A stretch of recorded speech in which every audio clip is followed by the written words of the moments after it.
2 లక్షల రుణమాఫీ మోసం, 2 లక్షల కొలువులు మోసం, ఆడబిడ్డలకు నెలకు 2,500 రూపాయలు మోసం, తులం బంగారం మోసం, విద్యార్థులకు 5 లక్షల రూపాయల భరోసా కార్డు మోసం, 4,000 నిరుద్యోగ భృతి మోసం, జాబ్ క్యాలెండర్లు మోసం, 2 లక్షల ఉద్యోగాలు మోసం, దళితులకు 12 లక్షలను ఇచ్చిన మాట మోసం, ఆటో అన్నలకు ఏడాదికి 12,000 మోసం, రైతు కూలీలకు నెలకు 1000 మోసం, కౌలు రైతులకు రైతు భరోసా మోసం. మొత్తంగా చూసినట్టయితే రుణమాఫీయే అతి పెద్ద మోసం. This is the fact.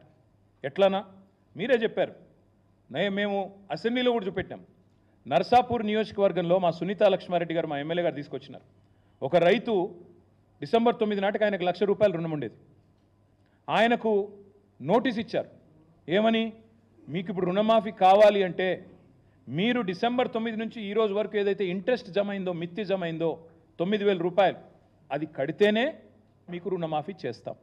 ఎవరి వల్ల అయిందండి ఈ జాప్యం? మీరే చెప్పారు కదా డిసెంబర్ 9 నాడు రుణమాఫీ చేస్తా అని.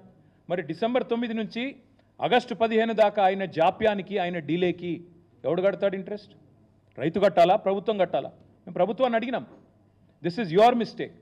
ఇది మీ తప్పు, ఇది మీరు చేసిన జాప్యం, మీరిచ్చిన మాట మీరు తప్పుతున్నారు, కాబట్టి మీరే కట్టాలని చెప్పి అడిగినాం.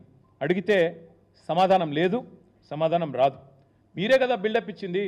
ఒక ఏడాది కడుపు కట్టుకుంటే 40,000 కోట్లు రుణమాఫీ చేయడం ఈజీ అని. మరి ఎందుకు కట్టుకోలేదు? ఇవాళ అడుగుతా ఉన్నాం.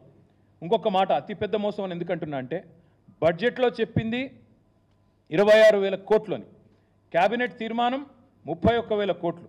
మొదలు చెప్పింది 40, క్యాబినెట్ 31, బడ్జెట్లో 26.